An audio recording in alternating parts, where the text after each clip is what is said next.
December 17th, we were never invisible. For more than 2 decades, December 17th has stood as a beacon of remembrance and resistance, the International Day to End Violence Against Sex Workers.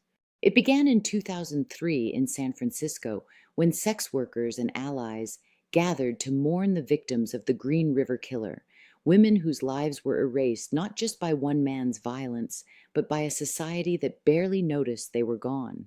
From that first vigil organized by St. James Infirmary, a movement took root. Candles were lit, names were spoken, and grief became a rallying cry. No more stolen lives, no more silence. Every year since, sex workers around the world have carried that flame. From red umbrella marches in New Zealand to memorials in Kenya, from street vigils in Chicago to online ceremonies connecting hundreds of us across borders and time zones. We gather because we remember. We remember the names they didn't print, the stories that never made headlines, the brilliance the world refused to see. And still, too often, we remain unseen. The violence continues in alleyways, in courtrooms, in policies written without us.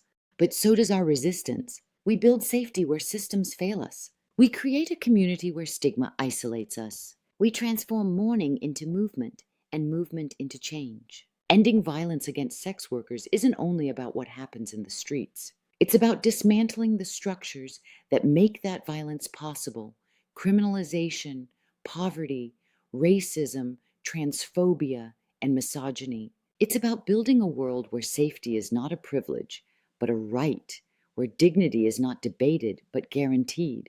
Tonight, as the candles burn and the names are spoken, we remember that every light represents not only loss, but legacy. Each flame is a promise that we will not disappear quietly, that we will not accept invisibility as our fate, and that we will keep fighting until every sex worker, everywhere, can live free from fear.